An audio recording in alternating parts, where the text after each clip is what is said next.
కోమల్, మీరు మాట్లాడటం అయిపోయితే మనం బయలుదేరొచ్చా? ఎవరైనా చూస్తే ప్రాబ్లం అవుతుంది.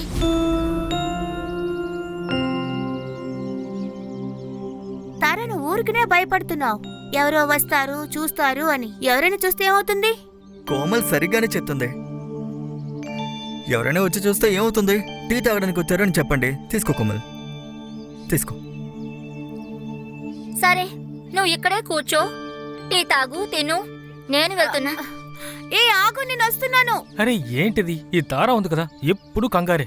కాస్త ప్రశాంతంగా మాట్లాడివ్వడం లేదు. నువ్వేం చేస్తున్నావు? ఇలాగే చూస్తూ ఉంటే ఎప్పుడు చెప్తావు? తనని ప్రేమిస్తున్నానని ఎప్పుడు చెప్తావు? అరే నేను తనకి ఎలా చెప్పను? కోమల్, రా వెళ్దాం. నువ్వు నన్ను తిడుతున్నావు. ఆ మొన్న ఉన్నాడు కదా, వాడు నిన్ను ప్రేమిస్తున్నాడు. అలాంటివన్నీ నువ్వు చేసుకో, నేను చదువుకోవాలి. ఏ తారా, ఆగో. ఇలా రా, రా, నాతో ఉండి కొంచెం పని చేయి. పని చేయి. తాతయ్య, మీరు తాగారా? అవును, ఏంటి? తాగే ఉన్నాను. అయితే మీరే చేసుకోండి. మీరు తాగలరంటే మీ పనులు కూడా మీరే స్వయంగా చేసుకో. నన్ను తోసో, నిన్నేం చేస్తానో చూడు. ఏం చేస్తున్నావు? నిన్నేం చేస్తానో చూడవే. మీరు కూడా తాగున్నారా ఏంటి?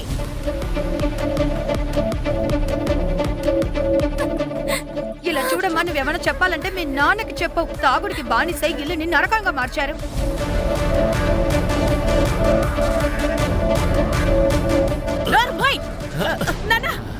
ఇలా చూడు చెయ్య, నీ కూతుళ్ళని నోరు మూసుకొని ఉండమను, లేకపోతే నువ్వు చాలా బాధపడతావు.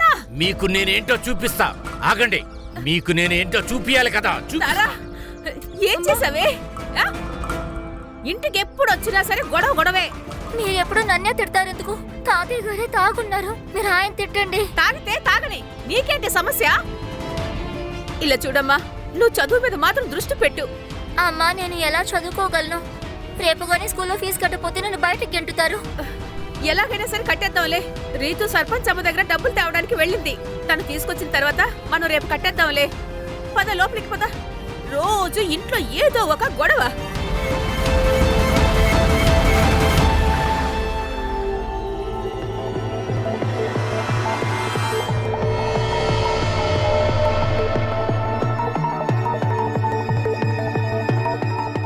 అమ్మగారు,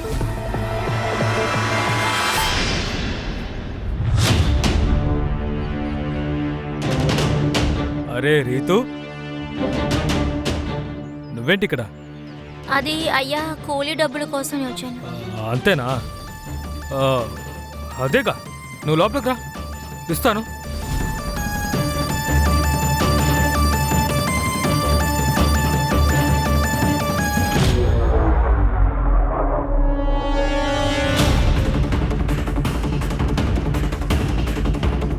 ఏమైనా తింటావా? వద్దు వద్దు అయ్యగారు, మీరు నా డబ్బులు ఇచ్చేయండి, నేను ఇంటికి వెళ్తాను, నాకు ఆలస్యం అవుతుంది. అరే నువ్వు కంగారు పడుకో, నేను నిన్ను నా బండిలోనే డ్రాప్ చేస్తానులే. ఇదిగో నీ కూలీ డబ్బులు.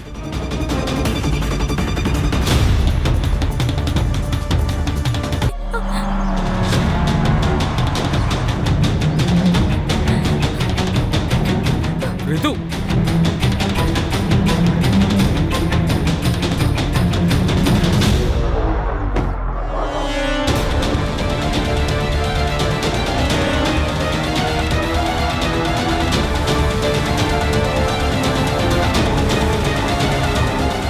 నువ్వా? నువ్వు ఆ అంగన్వాడీ ముత్తుకి చెల్లెలివి కదా?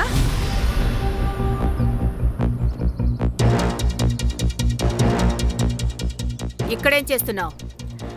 నేను కూలీ పని చేశాను కదా, ఆ డబ్బుల కోసమే వచ్చాను. అవునవును, ఇంటికొచ్చి కూలి తీసుకోమని నేనే చెప్పాను. అలాగా? నువ్వు వెళ్ళు.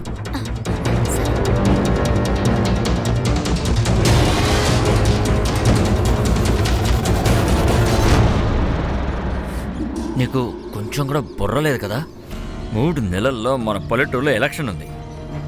ఒక్క తప్పు చేశామంటే ఎలక్షన్స్ మొత్తం పోతుంది.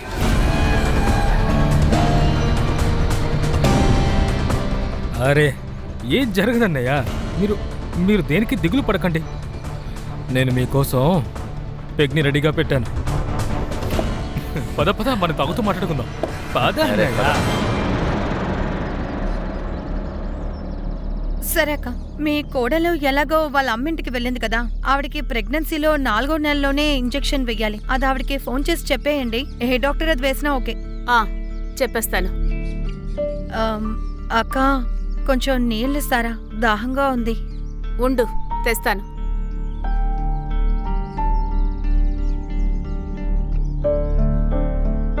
ఇదిగో, హా,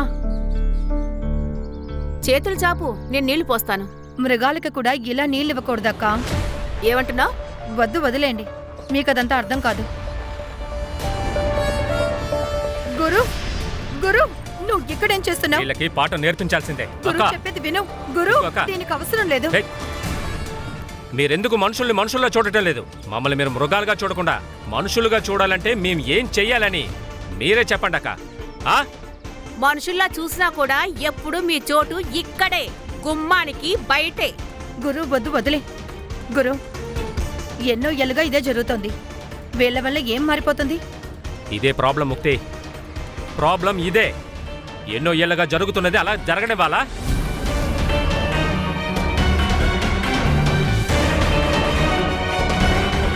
ఇక కుదరదు. అందరూ ఒక విషయం అర్థం చేసుకోండి. ఇక మీదట ఇలా జరగదు. మార్చే తీరాలి. విన్నవక? మార్చే తీరాలి. నువ్వురా. గురు,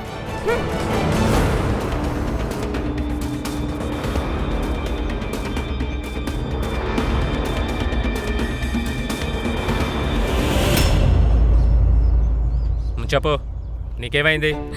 ఈరోజు నేను పొలం పని తర్వాత తిరిగి వస్తూ ఉన్నాను. అప్పుడు ఈ దాడి చేసింది ఏకలవ్యగాడేనా? అవును సార్. అంటే 6 అడుగులు ఉన్నవాడిని నువ్వు తోసి పారిపోయి వచ్చానంటావు. అవును సార్, ఇదే జరిగింది. మీరెందుకు నవ్వుతున్నారు? ఇలా చూడు, నువ్వు ఇంకా ఎలక్షన్లో గెలవలేదు. నన్ను ప్రశ్నలు అడక్కు. ఇది నా పోలీస్ స్టేషన్, ప్రశ్నలు నేనే అడుగుతాను. కానీ ముందు మా కంప్లైంట్ అయినా కనీసం రాసుకోండి. అరే, కంప్లైంట్ రాసుకుంటావు మేడం, తొందర ఏంటి? ఎలాగో మీరు మాట్లాడింది విన్నాను కాబట్టి ఆపోజిట్ వాళ్ళు ఏం చెప్తున్నారో కూడా వినాలిగా. నమస్కారం చంద్రకాంత్ సార్. నమస్కారం అక్క. రండి రండి. ఎలా ఉన్నారు? బాగున్నాను. ఏంటే జయ, ఏంటి మీరందరూ నాటకాలు వేస్తున్నారు? ఇక్కడ ఎవరు నాటకాలు వేయటం లేదు. మీ అబ్బాయి రితుని రేప్ చేయడానికి ప్రయత్నించాడు. తనని రేప్ చేయడానికి నాకేం అవసరం అన్నయ్య? తను ఎలాగో డబ్బుల కోసం నాతో పడుకోవడానికి సిద్ధమైన అమ్మాయే కదా. ఇన్స్పెక్టర్ గారు, తన అబద్ధం చెప్తున్నాడు. మా అమ్మాయి అలాంటిది కాదు. ఈ జయవాడ నాన్న సైనాథ్, మీరే కదా ఆయన పట్టుకున్నారు. అదే సార్ సారాయి కేసులో. ఇకపోతే ఈ అమ్మాయిలు వాళ్ళు గురువు చెప్పేది కదా వింటారు. ఎలక్షన్లో గెలవాలని అన్ని చేస్తున్నారు. ఏమన్నావరా? ఏమన్నావు నువ్వు? ఏంటి? ఊరికే విడిచిపెట్టండిరా. ఎంత ధైర్యం ఉండాలి మరి నీకు? వదిలో, బయటికెళ్ళండి. బయటికెళ్ళు. లే, వెళ్ళు. అమ్మాయిలతో వ్యాపారం చేసి ఇక్కడికి వచ్చి డ్రామా చేస్తున్నారా? పదమ్మ, వెళ్దాం. లేదు, మేం వెళ్ళం. వీళ్ళు మా గురించి ఏవైనా మాట్లాడతారు. వీళ్ళు చెప్పేది మీరు నమ్ముతారా? ఇప్పుడు మీరు మా కంప్లైంట్ తీసుకోండి, లేకపోతే ఇదే పోలీస్ స్టేషన్ బయట నన్ను నేనే కాల్చుకుని చచ్చిపోతాను.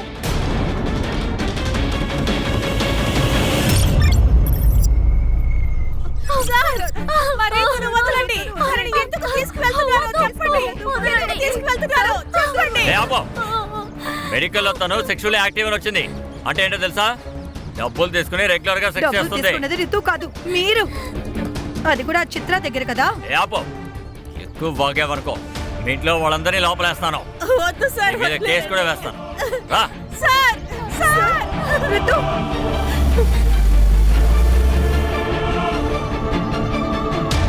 హలో గురు.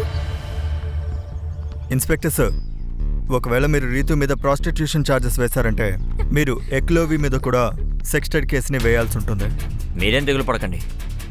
నా పోలీస్ స్టేషన్లో ఎవరు ఏ తప్పు చేస్తున్నారో దానికి వాళ్ళకి శిక్ష పడుతుంది. ఇలాగే శిక్ష వేస్తారా? మా చెల్లెని ఇలా కట్టి ఉంచారు, కానీ వాళ్ళని. ఏయ్, మాట్లాడకు. ఇలా చూడండి, మీరు కలిసి ప్రాబ్లం సాల్వ్ చేసుకోండి. కేసు కనుక పెట్టారంటే ఇద్దరు లోపలికి వెళ్లాల్సి ఉంటుంది. అరే సార్, మేము కేసు వద్దనే కదా చెప్తున్నాం. వీళ్ళేగా పట్టుబడుతున్నారు. ఎఫ్ఐఆర్ వేయాలని. ఒకవేళ ఇప్పుడు గనక కాంప్రమైజ్ అనంటే మా వైపు నుంచి కేసు పూర్తయినట్టే. కాంప్రమైజా? ఏ విషయానికి కాంప్రమైజ్ చేయాలి? డబ్బులు ఇచ్చి ఫేక్ రిపోర్ట్ రెడీ చేసుకున్నావు, ఇప్పుడు పోలీసులతో కలిసి మమ్మల్ని భయపెడుతున్నావా? ఏయ్, నువ్వు ఇప్పుడు ఏమన్నావురా? నేను డబ్బులు తీసుకున్నానా? బయటికెళ్ళు.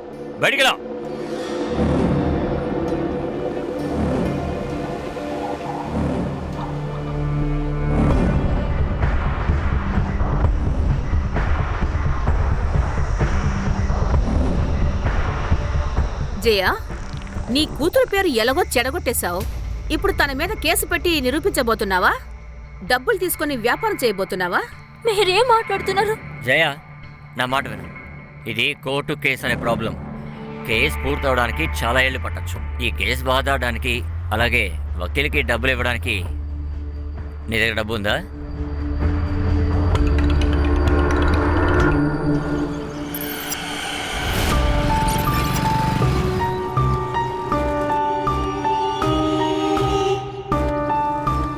ఏంటి? కోర్టు గురించి ఈ కేసు కోసం ఫ్రెష్ ఇన్వెస్టిగేషన్ ఆర్డర్ వచ్చిందా? రితు మెడికల్ బయట తెచ్చిపోతున్నాను. ఆ రిపోర్ట్లో ఏమొస్తుందో మీకు బాగా తెలుసు కదా. అయితే మేమెందుకు నీకు 2 లక్షలు ఇచ్చినట్టు? ఇవన్నిటినీ ఆపు. అది కోర్టు ఆర్డర్. అసలు నేనేమి చేయలేను. ఒకవేళ ఇంకా మీరు 2 లక్షలు ఇచ్చారంటే మెడికల్ రిపోర్ట్ని డిలే చేయగలను. ఈలోపు మీరు ఆ ఫ్యామిలీకి డబ్బులు లాంటివి ఇచ్చి సెటిల్ చేసుకోండి. వాళ్ళకి నేను ₹1 కూడా ఇవ్వను. ఇప్పుడు ఒక్కరికి ఇచ్చామంటే మిగతా వాళ్ళు కూడా నా నెత్తినెక్కి కూర్చుంటారు. మనతో పోటీ పడాలనుకుంటున్నారు కదా, నిరూపించి చూపించని. నేను చూస్తాను. ఇన్స్పెక్టర్, రిపోర్ట్స్ రాసుకోండి. డబ్బులు మీకొస్తాయి.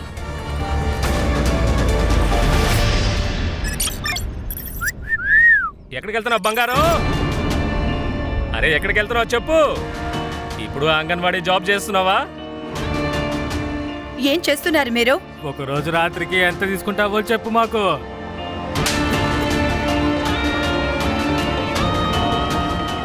కోమల్, నువ్వు ఈ తారతో పాటు తిరగొద్దు.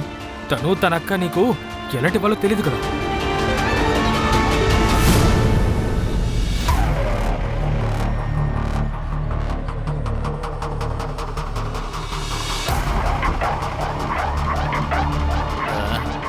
ఏయ్, ఏంట్రా చూస్తున్నావు? కాస్త ఇటు వస్తారా? ఇప్పుడు ఇంట్లోపలికి ఒక అమ్మాయి వెళ్ళింది కదా, తను రేట్ ఏంటి? ఏంటి ఏమన్నవరా చెత్త నా కొడక? ఇదంతా ఇక్కడ జరుగుతుందని ఊర్లో వాళ్ళు చెప్పారు. నీకెంత ధైర్యం నా కొడక? చెత్త నా కొడక! ఎవరా చెప్పింది? ఎవరా ఆడనింది? చెత్త నా కొడకల్లా! ఆ ఆడపిల్లలు పెట్టుకొని బాగా సంపాదిస్తున్నట్టున్నావు. అందుకే ప్రభుత్వం ఇచ్చిన రేషన్ వదిలేసి కాయగూరలు కొనడానికి వచ్చావు. సరే గాని ఒక మాట చెప్పు, ఆ పనిలోకి రీతును మాత్రమే పంపిస్తున్నావా లేక ముక్తి తారాను కూడా పంపిస్తున్నావా?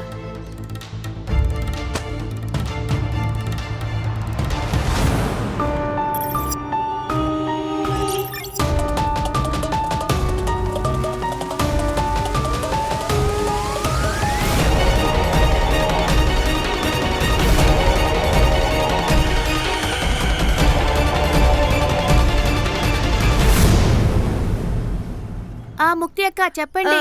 హలో కోమల్, తారా నీతో ఏవైనా చెప్పిందా? ఎక్కడికి వెళ్తున్నానని చెప్పిందా? లేదక్క, తను ఏదీ నాతో చెప్పలేదు. తను నాతో ఏదో పనుందని చెప్పి వెళ్ళింది. సరే.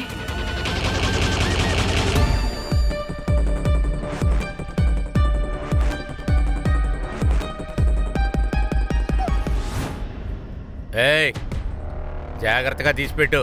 4 లీటర్లు ఉన్నాయి. 2-3 రోజుల్లో వాడు వచ్చి తీసుకుపోతాడు. రీతు ఏది? తను నీతో పాటే కదా వచ్చింది. అవునది వచ్చేసింది కదా, ముందే దాన్ని నేను పంపించానే.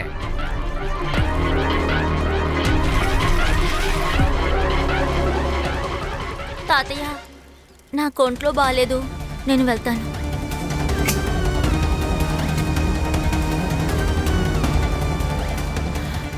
నాన్న, రీతు ఇంకా ఇంటికి రాలేదు.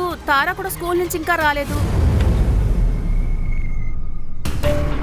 నా పేరు ముక్తి కౌరి. నాది అంబేవాడి గ్రామం అండి. నాకిద్దరు చెల్లెళ్ళు, రితు ఇంకా తారా. ఇద్దరు వయసుకొచ్చారు. నేను మధ్యాహ్నం నుంచి ఇద్దరు కనిపించట్లేదు. ఇక్కడున్న police police incharge Chandrakant Patil వెతకడం పక్కన పెట్టండి, ఎఫ్ఐఆర్ కూడా రాసుకోలేదు. ఎందుకంటే ఈ ఊరు సర్పంచ్ చిత్రా జోషి, ఆవిడ ఇద్దరు పిల్లలు అజింక్య ఇంకా ఏక్లవ్య జోషి, వీళ్ళిద్దరిని కాపాడాలనుకుంటున్నారు. నేను రాజకీయవాదులతో ఇంకా అధికారుల దగ్గర కూడా ఒక ప్రశ్న అడుగుతున్నా. పేదరికంలో ఉండడం, కింద జాతిలో పుట్టడం ఒక నేరం కాకపోతే నాకు, నా కుటుంబానికి ఎప్పుడు న్యాయం దొరుకుతుంది? అమ్మాయిలు మాయమయ్యి 32 గంటలు అయ్యాయి. చివరగా ఈ వీడియో వైరల్ అయిన తర్వాత ఇక పోలీస్ డిపార్ట్మెంట్ నిద్ర లేచింది. అంబేవాడి పోలీస్ స్టేషన్ యొక్క మొత్తం టీంని సస్పెండ్ చేశారు. తర్వాత కొత్త టీంని అసైన్ చేయడం జరిగింది. ఇప్పుడు ఈ టీం ఏం చేస్తుందో చూద్దాం. Now it's up to them. ఇప్పుడు వీళ్ళు రితును, తారా, కోరిను ఇద్దరిని కనిపెడతారా అని చూద్దాం. సార్, లోకల్ పోలీసు ఈ విషయంలో చాలా పెద్ద తప్పు చేశారు సార్. రేప్ అటెంప్ట్ కోసం ఎఫ్ఐఆర్ వేయలేదు, కిడ్నాపింగ్కి వేయలేదు. అందుకని ఈ కేసు మన దగ్గరకు వచ్చింది ఖాన్. త్వరగా ఈ ఇద్దరు అమ్మాయిల్ని వెతకాలి. మన డిపార్ట్మెంట్ మీద చెడ్డ పేరు వస్తే మనమే దాన్ని కరెక్ట్ చేయాలి కదా. అక్కడ అంతమంది గుమిగూడారేంటి? పోలీస్ దౌర్జన్యం! పోలీస్ దౌర్జన్యం! పోలీస్ దౌర్జన్యం! పోలీస్ దౌర్జన్యం! పోలీస్ దౌర్జన్యం! పోలీస్ దౌర్జన్యం! పోలీస్ దౌర్జన్యం! ఏమైంది? ఎందుకు ఎంతమంది ఉన్నారు? పంపించేయండి. ఏంటి గొడవ? జై హింద్. ఏం జరుగుతోంది? వీళ్ళంతా ఎందుకు అరుస్తున్నారు? సార్, ఇద్దరు అక్కా చెల్లెలు మిస్సింగ్ కేసు సార్. అంబేవాడి కేసు ఉంది కదా సార్, ఇకపైన అది మిస్సింగ్ కేసు కాదు సార్, ఇప్పుడు మర్డర్ కేసు అయింది. కొంచెం సేపటి క్రితం అక్కడ ఒక అమ్మాయి శవం దొరికింది. అంటే ఆమెని హత్య చేశారా? లేదు సార్, ఇక్కడ దొరికిన శవం ఆ మిస్ అయిన ఇద్దరు అమ్మాయిలది కాదు సార్. అయితే ఆ శవం ఎవరిది?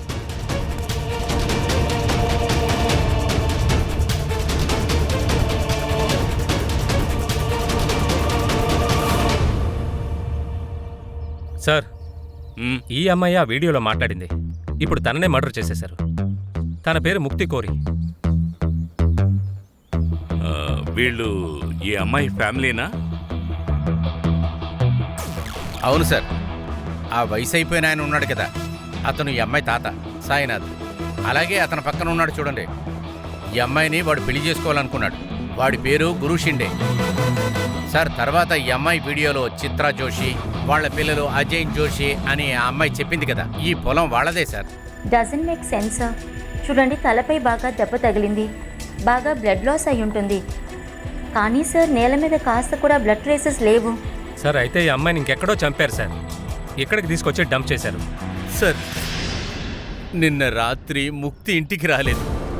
అందువల్ల నేను ముక్తి వాళ్ళమ్మ జయ, ముక్తి, గురు, రితు కలిసి తారాని వెతుకుతున్నారనుకున్నా. నేను ముక్తిని ఇంటి బయట డ్రాప్ చేశాను.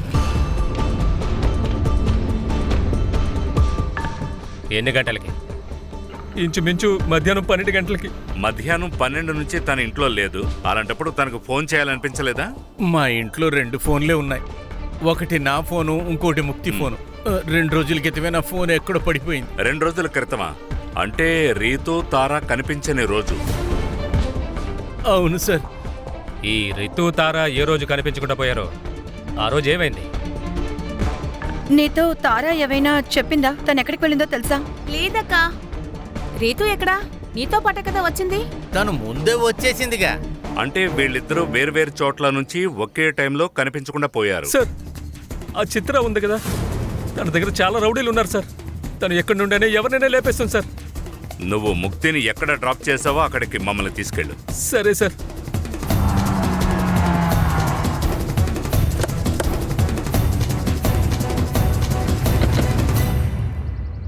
సార్, నేను ఈ చోట్లనే ముక్తిని డ్రాప్ చేశాను. ఇల్లు ముందే ఉంది సార్.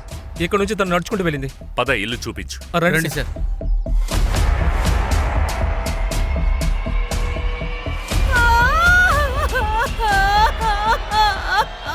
ముక్తి చనిపోయిందంటే మాకు బాధగానే ఉంది. కానీ రీతు, తారా ఇద్దరినీ మేమింకా కనిపెట్టలేదు. కానీ వాళ్ళు ప్రాణాలతోనే ఉండొచ్చు. ఒకవేళ మీరు మాకు సహాయం చేస్తే వాళ్ళని తొందరలోనే కనిపెడతాం. వాళ్ళిద్దరికీ ఎవరితోనైనా రిలేషన్షిప్ ఉందా? ఏమంటున్నారు సార్ మీరు? మేము అన్ని యాంగిల్స్లోనూ చెక్ చేసి తీరాలి. తారా కోమల్తో నాకు పనుంది, నేను బయలుదేరుతున్నానని చెప్పింది. రీతు నేను ఇంటికి వెళుతున్నానని సైనాతో చెప్పింది. ఇద్దరూ కలిసే బయలుదేరారు. ఒకవేళ ఇద్దరూ కలిసి పారిపోవాలని ప్లాన్ చేశారేమో. సార్, నా కూతురు అలాంటి వాళ్ళు కాదు. సరే, ఈ ఏకలవ్య చెప్పిన విషయాల్లో ఎంతవరకు నిజం ఉంది? రీతు డబ్బు తీసుకొని సార్, ఈ ఊరు మొత్తం మమ్మల్ని నాశనం చేసింది. పేదవాళ్ళ ప్రాణాలు ఇంత ఈజీగా తీసుకుంటున్నారు. జీవితాన్ని నాశనం చేశారంటే? సార్, చిత్ర వాళ్ళ కూతుర్లు కూడా ముక్తి, తార, రితు వ్యాపారం చేస్తున్నారని ఊరంతా చెప్పింది. ఎవరైనా ఈ పిల్లల్ని ఎక్కడైనా చూస్తే తప్పుగా మాట్లాడుతున్నారు. సరే, ఇంతకీ మీకెవరి మీదైనా అనుమానం ఉందా? ఈ అబద్ధపు విషయాన్ని నిజమనుకునేవాళ్ళు? సార్, నేను దీన్ని ఖచ్చితంగా చెప్పలేను, కానీ చాలాసార్లు ఇక్కడ ఒక కుర్రోడు తిరుగుతుంటూ నేను చూశాను సార్.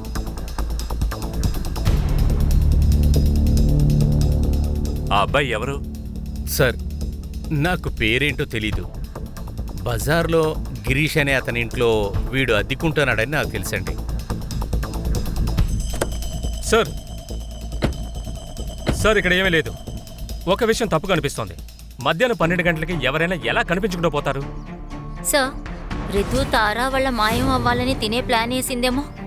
ఓ పని చేయండి, నువ్వు సంగ్రామ్ మార్కెట్ వరకు వెళ్ళండి. Okay sir. సైనా ఏ అమ్మాయి గురించి మాట్లాడిందో అది మాట్లాడండి. నేను ఖాన్ చిత్ర ఇంటికి వెళతాం. సార్. ఎస్. పదండి. సార్, ఎవరైనా ఇంత దద్దమ్మలా ఉంటారో చెప్పండి. ఒకళ్ళని చంపి తన డెడ్ బాడీని వాళ్ళ ప్రాపర్టీలోనే డంప్ చేసుకుంటారా? సార్, ఇదంతా నన్ను ఓడించడానికి వేసిన పథకం. నా పేరు ప్రతిష్టలు పాడవకూడదు. ఎందుకు ఇలా చేస్తున్నారు? సార్, 3 నెలల తర్వాత మా ఊళ్ళో ఎలక్షన్స్ వస్తున్నాయి సార్. మ్మ్. ఈ ముక్తి వాళ్ళ సమాజం ఓటు వాళ్ళు 40% డిసైడెడ్ ఓటర్స్. వాళ్ళు ఎవరికైతే ఓటు వేస్తారో వాళ్ళే గెలుస్తారు. తర్వాత ఈ ముక్తి వాళ్ళ ఫియాన్సీ గురు, వాడు కూడా ఈ ఎలక్షన్లో పోటీ చేస్తున్నాడు.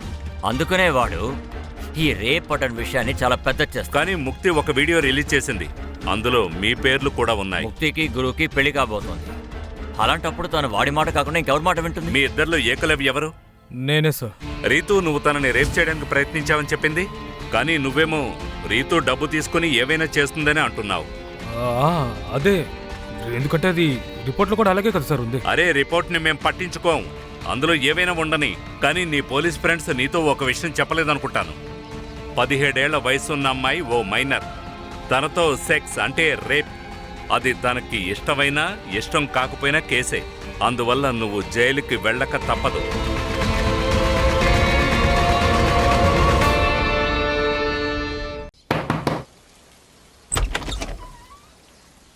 నీ పేరు అభిషేకా? కాదు, నా పేరు విరాజ్. అభిషేక్ నా తమ్ముడు. ఎవరు? ఇలా చూడు, నీకు ఏమేమైతే తెలుసో అవన్నీ మాకు చెప్పే తర్వాత నీకు అవకాశం ఇవ్వలేదని మాకు చెప్పకూడదు. తన ఇంటి దగ్గర ఎందుకు తిరుగుతూ ఉన్నా? సార్, నేను ఒక ఫ్యాక్టరీలో వర్క్ చేస్తున్నాను. రోజంతా పనిచేశాక రాత్రులు అలాంటి ఆలోచనలు వస్తుంటాయి. చాలా రోజులుగా నేను మా ఊర్లో అమ్మాయిలందరూ అలాంటి పనులు చేస్తున్నారని విన్నాను. అందువల్ల ఎవరైనా అమ్మాయి దొరుకుతుందేమో అని వెళ్ళాను సార్. ఎందుకు సాయినాథ్ చూసి పరిగెట్టావు? మేడం, ఆ ముసలోడు ఒకతన్ని చాలా దారుణంగా కొట్టాడు. అది చూడగానే నాకు మాట రాలేదు, నాకు ధైర్యం కూడా రాలేదు. ఏం చేయాలో అర్థం కాలేదు. వాళ్ళతో నేనేమీ మాట్లాడలేకపోయాను. అందుకని నేను అక్కడి నుంచి వచ్చేసాను సార్. ఇప్పుడు మా దగ్గర చెప్తే కానీ నువ్వు ఎక్కడికి వెళ్ళకూడదు.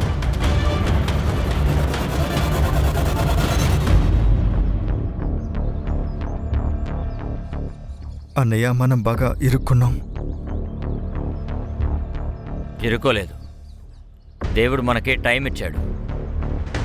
దేనికోసమైతే వచ్చామో ఆ పని పూర్తి చేయాలి. రీతు రేపుని నువ్వు నీకు అనుకూలంగా మార్చుకున్నావు కదూ. ఎలక్షన్లో ఓట్లు పడతాయని ఇలా చేశావు. ఇంకా ముక్తిని నువ్వే చివరిసారిగా డ్రాప్ చేశావు. ఇది నీ ప్లాన్లో ఒక నాటకమా ఏంటి? మీరంతా ఏం ప్లాన్ చేశారు? నా సమాజానికి అన్యాయానికి ఎదురుగా పోరాడడానికి నేర్పించాను. దానికి ప్రారంభం నా ఇంటి నుండే మొదలుపెట్టాను. సార్, పోలీస్ స్టేషన్ నుండి ఫోన్ వచ్చింది సార్.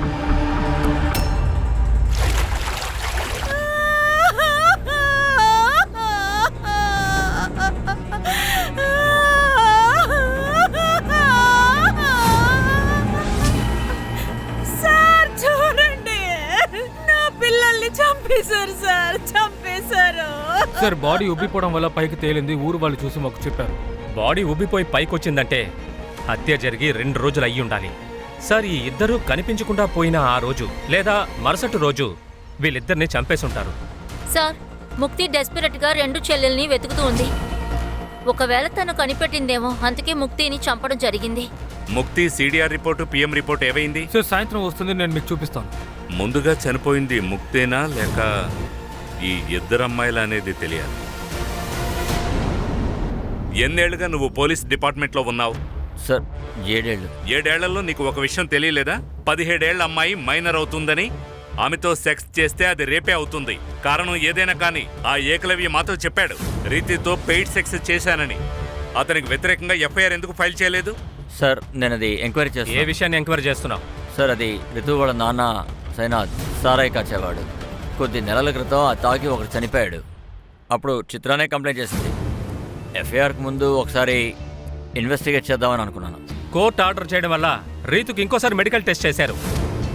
మరి ఆ రిపోర్ట్ ఫైల్లో ఎందుకు లేదు? ఎలా ఉంటుంది సార్? సరిగ్గా పనిచేస్తుంటే అవన్నీ ఉండేవిగా. సార్ ల్యాబ్కి ఫోన్ చేశాను, సాయంత్రం లోపు రిపోర్ట్స్ వస్తాయన్నారు.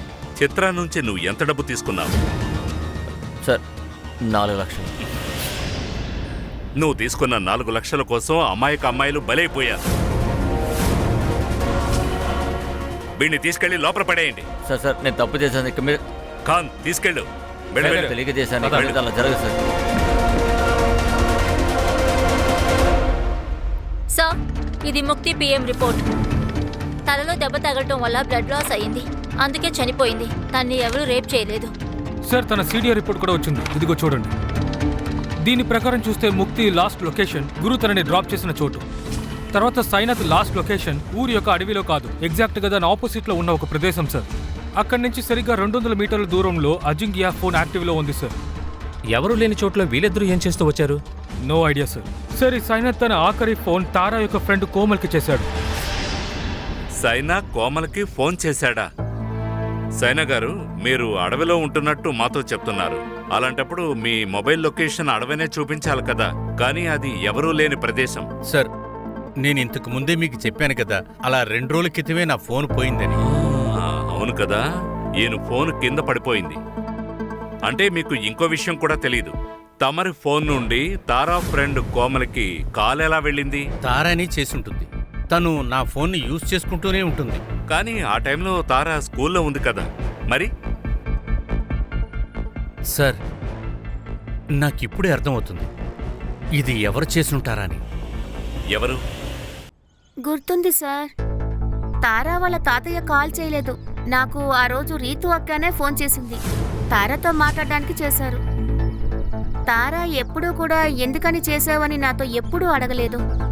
కానీ కాల్ చేసిన కాసేపటి తర్వాత ఏదో పనుందని చెప్పి వెళ్ళిపోయింది. తారాకి ఎవరైనా boy friend? Ma'am, boy friend అని చెప్పలేం, కానీ మున్నా అని ఒక అబ్బాయి ఉన్నాడు. తారాని బాగా ఇష్టపడేవాడు.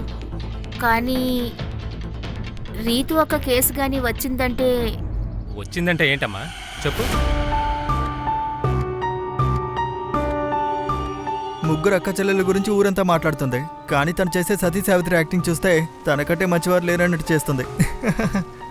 నువ్వేం చెప్తున్నావు? అరే నేనేమనంటాను, నేనేమంటున్నానంటే ఒకవేళ డబ్బులు తీసుకుని అలాంటి పని చేస్తావంటే నాతో నువ్వు చెప్పుండొచ్చు కదా, నేనే నీకు డబ్బులు ఇచ్చి కాస్త ఎంజాయ్ చేసి ఉండేవాడిని.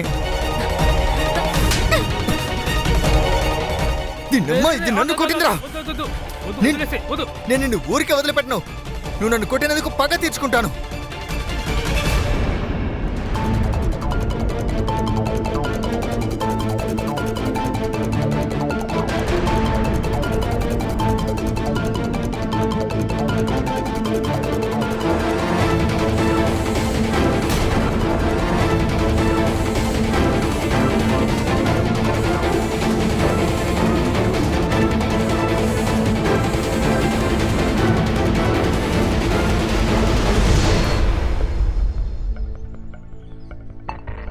ఏంట్రా హీరో, తారాని బెదిరించావు కదా, కొట్టిందని పగ తీర్చుకుంటానన్నా. సార్ ఇక్కడ డబ్బులు సంపాదించి బతకడానికే దిక్కులేదు, నేనెందుకు సార్ పగ తీర్చుకుంటా?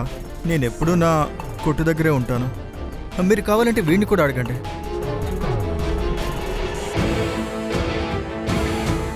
అభిజిత్, కోమల్ బాయ్ ఫ్రెండ్ కదూ? తారా కనిపించకుండా పోయినప్పుడు నువ్వెక్కడున్నావురా? అది నేను ఆ టైంలో ఇంట్లో ఉన్నాను సార్. ఇంట్లో ఉన్నావా? రే హీరో, నువ్వెక్కడున్నావురా? నేను ఇక్కడే కొట్టు దగ్గరే ఉన్నాను సార్. సార్, ఇది రీతు తారా పిఎం రిపోర్ట్. వీళ్ళిద్దరూ చనిపోయింది నేలలో మునగటం వల్ల. Accidental death? Probably not sir. ఎందుకంటే అసలు వీళ్ళిద్దరిని రేప్ చేయడం జరిగింది, అది రిపీటెడ్గా. డెత్ టైం ఏమో ముక్తి డెత్ తర్వాత 12 అవర్స్ తర్వాత జరిగింది సార్. అంటే ఈ ఇద్దరు అమ్మాయిల్ని హాస్టేజ్ చేశారు. ఆ తర్వాత వీళ్ళని రేప్ చేసి మర్డర్ చేసి నదిలో పారేశారు. Most probably sir. సార్, ఈ రీతు తారాకి ఫోన్ చేసి ఆ చోటుకి రమ్మని చెప్పి ఉంటుంది. వీళ్ళిద్దరికీ ఏదైతే జరిగిందో మనుషులు లేని ఆ చోట్లోనే జరిగింది సార్. అది కాదు ఖాన్, ప్రశ్న ఏంటంటే ఈ ఇద్దరు అమ్మాయిలు వేరు వేరు చోట్ల నుంచి ఒకే ప్లేస్ కి రావడానికి కారణం ఏమై ఉంటుంది? లేదు సార్, అదేంటంటే సాయినాథ్ ఫోన్లో ఒక వీడియో దొరికింది సార్.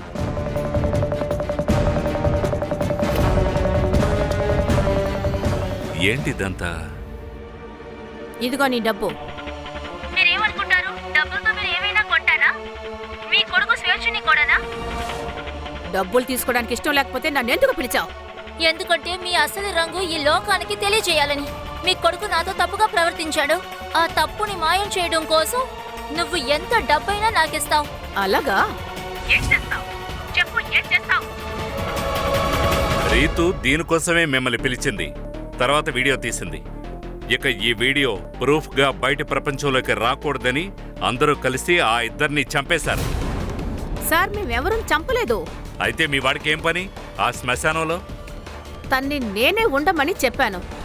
యాక్చువల్లీ ప్రారంభంలోనే జయాకి నేను డబ్బులు ఆఫర్ చూపించాను, కానీ వాళ్ళు అసలు కేసుని వాపస్ తీసుకున్నానని చెప్పేశారు. తర్వాత సడన్ గా రీతు కాల్ చేసింది. 10 లక్షలు ఇస్తే కేసు వాపస్ తీసుకుంటామని మాతో చెప్పింది. అప్పుడే అందులో ఏదో మతలబు ఉందని నాకు అనిపించింది. అప్పుడే నేను అజంకి కారులో ఉండమని చెప్పాను. నేను డబ్బులు తీసుకొని తన దగ్గరికి వెళ్ళాను. అసలు నేను ఏం ఆలోచించానో అదే జరిగింది. రీతు వీడియో తీసింది. అవునా? ఏం చేస్తావు నువ్వు? నన్ను ఏం చేయగలవు? నిన్నేం చేయగలను చూపిస్తాను. నేను వాళ్ళని పట్టుకోవడానికి ట్రై చేశాను, కానీ ఆ ఇద్దరు అక్కచెల్లెలు పారిపోయారు. మీరు అబద్ధం చెప్తున్నారు. మీరు మీ ఇద్దరు కొడుకుల్ని కాపాడాలనుకుంటున్నారు, అందువల్లే ఇలా చేస్తున్నారు. అరే, రేప్ కేసు నుంచి బయటపడేయాలనుకున్నాను. రేప్ కేసు నుంచి బయటపడిన నా కొడుకుని ట్రిపుల్ మర్డర్ కేసులో ఇరికిస్తాననుకున్నారా?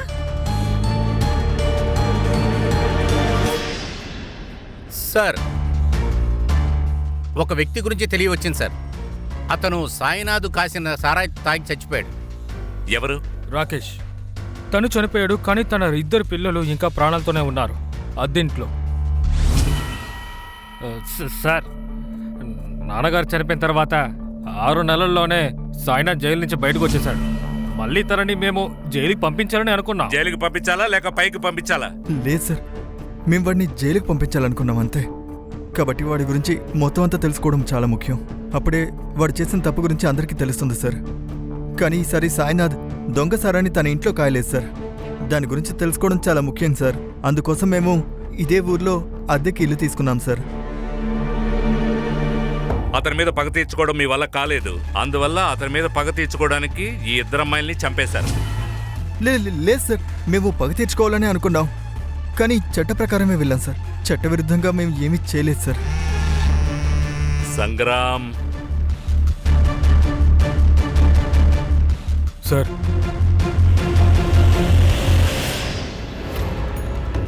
నువ్వేగా చెప్పావు ఏ రోజైతే తారా రీతు కనిపించకుండా పోయారో ఆ రోజు నువ్వు ఇంట్లోనే ఉన్నానని. నీ మొబైల్ లొకేషన్ బట్టి నువ్వు ఎవరూ లేని చోట ఉన్నావు. ఏ చెప్పు, త్వరగా చెప్పు. సార్ గిని కోపం వస్తే మామూలుగా ఉండదు చెప్తున్నాను. చెప్పు. చెప్తాను సార్, చెప్తాను సార్. నేను తారా వెనకాలే వెళ్ళాను. వేరే వాళ్ళు చెప్పింది నేను విన్నాను. వాళ్ళు డబ్బులు తీసుకుని పడుకుంటారట, అందుకే నేను ట్రై చేద్దామని ఇలా చేశాను సార్. తాను దానికి ఒప్పుకోలేదు, అందుకే తనని చంపేశావు. లేదు సార్, నేను తిరిగి ఇంటికి వెళ్ళిపోయాను, కానీ వాళ్ళందరూ వేరేదో ప్లాన్ వేశారు. వాళ్ళు అక్కడ ఈ వీడియో తీస్తూ ఉన్నారు. ఒకవేళ నేను ఏమైనా చెప్తే గనక వాళ్ళు నన్ను వీడియో తీయకుండా ఉంటే సరిపోతుంది. అందుకే సార్ నేనేం మాట్లాడకుండా అక్కడి నుంచి తిరిగి వెళ్ళిపోయాను. నేను చెప్పేది నిజమే సార్, నేను అసలు ఏం చేయలేదు సార్. నన్ను దయచేసి నమ్మండి సార్. సార్, అది ఆ కారు వాళ్ళు ఏమైనా చేస్తుంటారు సార్. ఏ కార్? సార్, నేను తిరిగి వెళ్ళేటప్పుడు, అంటే ఇంటికి తిరిగి వెళ్ళేటప్పుడు ఒక కారుని చూశాను సార్. అక్కడ ఉంది. కారులో ఎవరున్నారు? నేను అంతగా చూడలేకపోయాను సార్, కానీ అందులో ఏదో కొంచెం పార్టీ స్టిక్కర్లు అంటించున్నాయి సార్. ఇదేనా చూడు. లేదు. ఇది అవును మేడం, ఇదిగో ఇదే. సార్ వీడి దగ్గర కారేం లేదే. కారు ఇతని దగ్గర లేదు, ఇతని ఫ్రెండ్ దగ్గర ఉంది. ఒక నిమిషం. నాకిద్దరు చెల్లెళ్ళు ఉన్నారు, రితు ఇంకా తారా. ఇద్దరు మైనర్స్. లాయర్ బాబు, ఎవరూ లేని ప్రదేశంలో మీ బండి ఉంది. దాంట్లో ముక్తి బ్లడ్ ట్రేసెస్ దొరికాయి.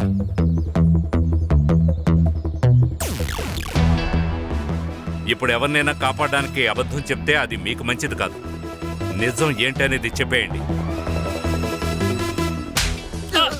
సార్ సార్ సార్ సార్ నొప్పిగా ఉంది సార్. సార్ చెప్తాను సార్. చెప్పండి. సార్ అందరినీ నేనే చంపాను సార్. రితు యొక్క కేసు వల్ల నా ఎలక్షన్ క్యాంపెయిన్కి బూస్ట్ దొరికింది సార్. తర్వాత ఈ కేసులో ఏమీ లేదు సార్, త్వరగా అయిపోయి ఉంటుంది. ఎలక్షన్కి ఇంకా 1 నెల బాకీ ఉంది. అందువల్ల సుధీర్ నాకు ఏం అడ్వైస్ చేశాడంటే, ఎలక్షన్ వేడిని అలాగ ఉంచాలంటే ఈ కేసుని పెద్దది చేయాలని చెప్పాడు. నేను అదే చేశాను. మీరు చంపలేదంటే ఎవరు చేశారు? వాళ్ళు పారిపోయిన పరిస్థితి చూస్తే ఆ పరిస్థితులు 3 అడ్రస్లకే వెళ్ళి ఉంటారు. హాస్పిటల్, పోలీస్ స్టేషన్, ఇంకా ఇల్లు. హాస్పిటల్ మన ఊర్లోనే లేదు సార్. చంద్రకాంతాన్ని నమ్ముకొని పోలీస్ స్టేషన్కి వెళ్ళలేరు. అందువల్ల మేము ఇంటికి వెళ్ళాం. మేము అనుకున్నది కరెక్ట్ అయింది. వాళ్ళిద్దరూ ఇంటికి వెళ్ళారు, జయ అత్తతో చెప్పారు. వాళ్ళిద్దరూ జయ అత్త దగ్గర మా గురించి ఏమీ చెప్పలేదు. మేము మెల్లగా అక్కడి నుండి వెళ్ళిపోయాం.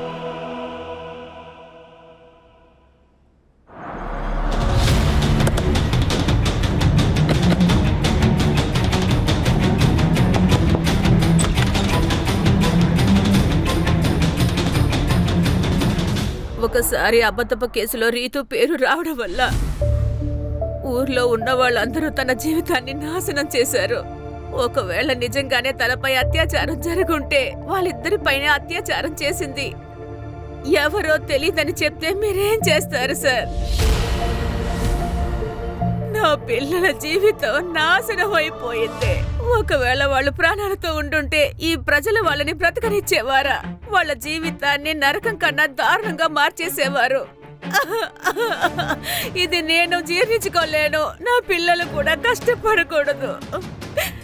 అందువల్ల నేను నా పిల్లల జీవితాన్ని నరకం నుంచి విడుదల చేయాలని నిర్ణయించుకున్నాను. అమ్మా, నువ్వు అసలు ఎక్కడికి వచ్చావు? హాస్పిటల్ అటువైపు ఉందిగా. చెప్తాను. మీరు అప్పుడే పోలీసుల దగ్గరికి వెళ్ళి ఉండాల్సింది. ఖచ్చితంగా వాళ్ళు ఏదైనా హెల్ప్ చేస్తుండేవారు. ఒకసారి వెళ్ళాను సార్. ఏమైంది? మీరందరూ కలిసి వాళ్ళ జీవితాన్ని నాశనం చేశారు. ఇంకొకసారి నా కళ్ళ ముందు నా బిడ్డల జీవితం నాశనం అవడం నేను అస్సలు చూడలేను సార్. మీకు మీ అమ్మాయికి జరిగిన అన్యాయాన్ని తలుచుకొని నాకు బాధగా ఉంది. కొంచెం కూడా మానవత్వం లేకుండా నడుచుకున్నారు. కానీ మీరు చేసింది కరెక్ట్ అనుకుంటున్నారా?